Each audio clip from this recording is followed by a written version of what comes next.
এটি একটি বাংলা খবরের চ্যানেল। খবর দেখতে হয়, না হলে পিছিয়ে পড়তে হয়। সঠিক খবর দেখার জন্য আপনারা এখন দেখছেন খবর 48 ঘন্টা। নরেন্দ্রপুর থানার বলরামপুর মন্মথনাথ বিদ্যাপীঠের এক শিক্ষকের বিরুদ্ধে এক ছাত্রীর অভিভাবক অভিযোগ করে তার মেয়েকে যৌন হেনস্থা করেছে। অভিযোগ, আমার বাচ্চাটা দিনের পর দিন এরা নির্যাতন করেছে, শারীরিক এবং মানসিকভাবে অত্যাচার করেছে। আর অত্যাচার করার পর অত্যাচারে যখন শেষ মুহূর্তে আমি যখন জানতে পেরেছি ব্যাপারটা, জানার পরে আমি যখন বলছি ওদেরকে, ওরা আমার কোনো কিছু টিচার সেই ওটাকে বন্ধ করে দিতে চাইছে, আমাদের বন্ধ করে দিতে চাইছে। বাচ্চাটাকেও এখানে প্রচণ্ডভাবে মানসিক অত্যাচার করছে। অত্যাচার করার পরে আমরা এখান থেকে বাচ্চাটাকে যখন নিয়ে বাড়ির বের হয়ে চলে গেলাম, আর যাওয়ার পরে ও সমস্ত আসল ঘটনাটা ওর বলেছে আমার কাছে। যৌন ইয়ে করেছিল, হ্যাঁ, যৌন নিগ্রহের শিকার হয়েছে আমার বাচ্চাটা। হ্যাঁ, স্কুলের মধ্যেই করেছে। শনিবার এই ঘটনার পরিপ্রেক্ষিতে স্কুলে ছাত্রদের অভিভাবকেরা আসে, স্কুলের শিক্ষিকাকে মারধর করে, স্কুলের জিনিসপত্র সব ভাঙচুর করে।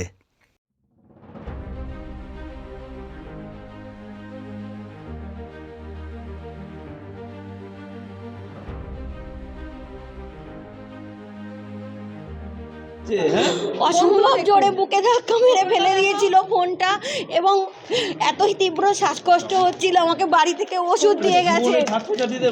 আমি দম নিতে পারছিলাম না আধ ঘন্টা বেশি সময় ধরে।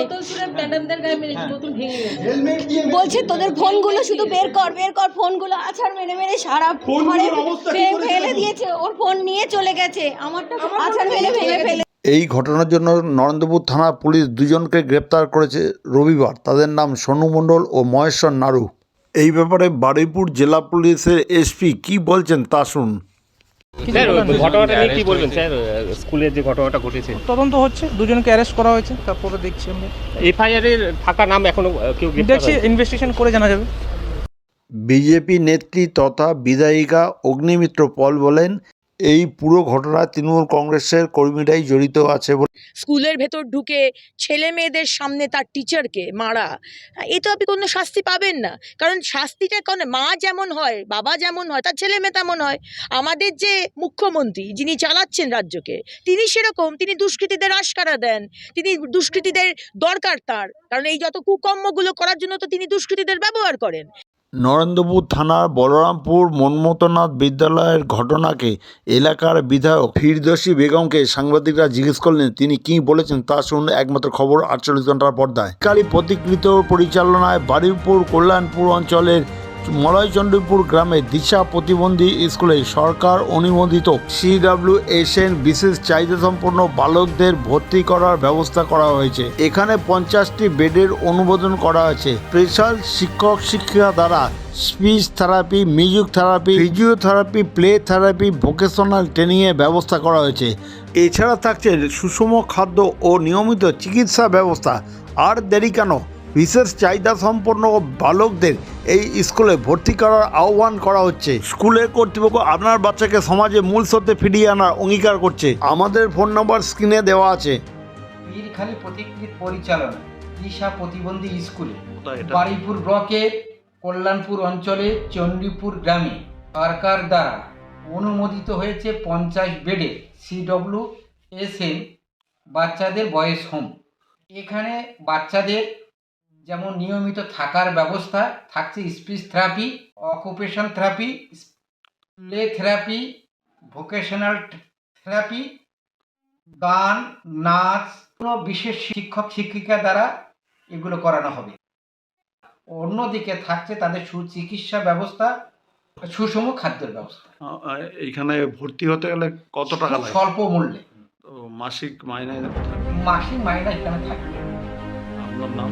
আমার নাম মধুসূদন মণ্ডল, আমি এই সংস্থার সম্পাদক, দিশা প্রতিবন্ধী স্কুলের প্রিন্সিপাল। দুই তৃণমূল কর্মী গ্রেপ্তার হামলার ঘটনায় স্কুলে, এবং তারা বলেছে যে তারা ঘটনার সঙ্গে জড়িত নয়। কি বলবেন? না, ঘটনা যেটা ঘটেছে সেটা তো একটা নিন্দনীয় ঘটনা। তো এফআইআর হয়েছে, পুলিশ পুরো বিষয়টা তদন্ত করছেন, আমি তদন্ত করছি, এই বিষয়টা ওনাদের মতো না, দেখছি। যারা তৃণমূল কর্মী গ্রেপ্তার হয়েছে তাদের বক্তব্য তাদের ফাঁসানো হয়েছে, তারা জড়িত। প্রথমত বলি যে যেই হোক না কেন, সেই আমার দল হোক অন্য দল হোক আর যেই হোক না কেন, আমার নিজের লোকই হোক না কেন, কোনো রকমভাবে আমরা শিক্ষকদের ওপর কোনো রকম ভাবে শিক্ষক নিগৃহ হোক, শিক্ষকের ওপর অত্যাচার হোক, এটা আমরা কোনোদিনই বরদাস্ত করি না। এটা আমরা মানে সবারই নিন্দনীয়, এটা সবার কাছে, সমাজের কাছেও এটা নিন্দনীয়। শিক্ষকরা এসে একটা কমপ্লেন করেছেন, তো সেই কমপ্লেনের ভিত্তিতে পুলিশ তদন্ত করছে। এবার তদন্ত করে পুলিশ যাকে যাকে পাবে সেইভাবে অ্যারেস্ট করবে। তো সেইভাবে কাজ হচ্ছে, আমরা সেই কথাটাই বললাম। তো আমাদেরকে আশ্বাস করলেন যে যেই ঘটনা হয়ে থাকুক না কেন পূর্ণ তদন্ত করে অবশ্যই দোষীরা শাস্তি পাবে।